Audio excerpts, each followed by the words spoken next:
Right now, somewhere in southern China, a factory is finishing a batch of Louis Vuitton bags. The stitching is flawless. The leather is real. The hardware weighs exactly what it should. There's just one problem. Louis Vuitton has no idea this factory exists. Welcome to the counterfeit industry, a shadow economy worth roughly $600 billion a year. That's bigger than the GDP of most countries on Earth. It rivals the global drug trade, and its best products have gotten so good that even boutique employees can't reliably tell them apart. Last episode, we saw how luxury sells the price. Today, the war luxury is quietly losing.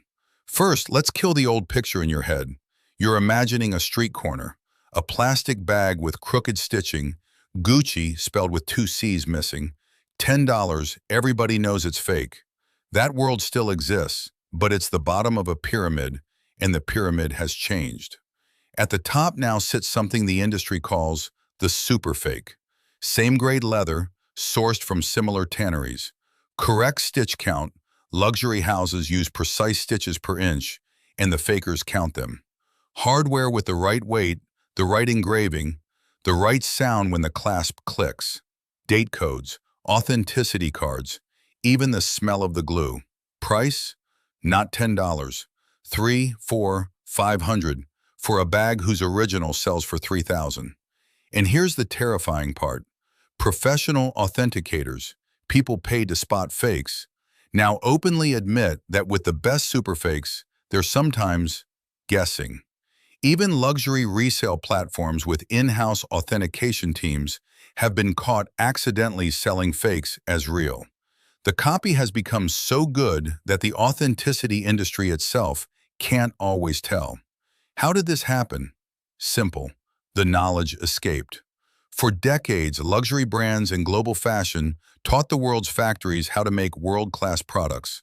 The machinery, the techniques, the supply chains, the quality control. You can't teach an entire region to manufacture perfection and then expect perfection to stay inside the fence. There's a legend about the third shift. The same factory that makes the real product by day quietly runs an extra shift at night, making identical items off the books. For the biggest houses, that's mostly myth. They guard their production obsessively and keep it in their own workshops in Europe. But here's what's not myth. The materials leak. The patterns leak. The people leak. A craftsman trained to luxury standards can walk across the street and sell those hands to anyone. The recipe escaped the kitchen long ago. In the marketplace, it's not a dark alley anymore. It's your phone. Wholesale platforms openly list mirror-quality bags in industrial quantities. Sellers run entire catalogs through messaging apps. Photos, videos, live comparisons against the authentic piece. Worldwide shipping. Some even offer tiers. Budget copy, standard copy, one-to-one, and counter quality, meaning good enough to walk into the brand's own boutique and stand next to the original. It's a full industry with customer service, return policies, and better logistics than some real brands. Now the question nobody expects: why can't the richest brands on earth stop this? They sue constantly. One French house famously files thousands of legal actions a year. They win in court, and it changes almost nothing. Because this is whack-a-mole against an opponent with infinite moles. Shut a factory Monday, its equipment reopens Friday under a new name. Seize a shipment, 9 others get through. The counterfeiters have no marketing costs, no flagship stores, no celebrity contracts. Remember, that's where your $3,000 actually goes. They copy only the object, skip the story, and pocket margins that would make even LVMH blush. But here's the darkest twist of this whole story, the part that sounds like a conspiracy theory but comes up in boardrooms. Some people argue the brands don't entirely want the fakes gone. Follow the logic. A 19-year-old carrying a fake monogram bag isn't a lost customer. She was never going to spend $3,000. But she is free advertising. She's walking proof that the symbol matters, that everyone wants it, that the logo owns the streets. Fakes are, in a strange way, Aspiration made visible. Today's fake buyer is tomorrow's real customer. The first thing many people do when they finally get rich is replace every fake with the real thing. To feel the difference they've been imagining for years.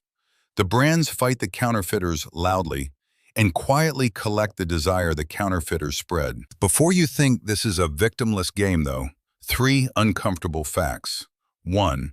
Counterfeiting at this scale is organized crime, and the same networks that move fake bags move worse things. 2. The factories at the bottom of the pyramid answer to no labor laws. Nobody inspects the workshop that officially doesn't exist. And 3. You, the buyer of the real thing, are paying for this war. The lawyers, the investigators, the anti-counterfeit tech. It's all baked into that price tag. The fake industry doesn't just copy luxury, it taxes it. And now the poetic ending. Remember last episode, why the monogram pattern was invented in 1896? To stop counterfeiting. Louis Vuitton covered the canvas in initials and flowers so copycats couldn't keep up. 130 years later, that exact pattern is the single most counterfeited design in human history. The shield became the target.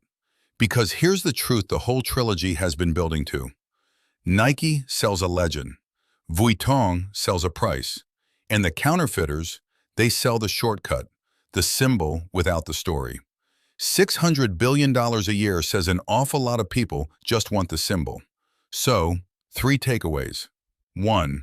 When a product's value is a story, the physical object is the cheapest part.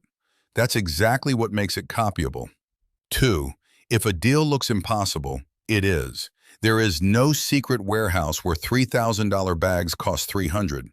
There's just a very good copy and a very good story. And 3, the difference between real and fake luxury was never really in the leather. It's in the buyer's head. That's the entire trick. And now you see it from both sides.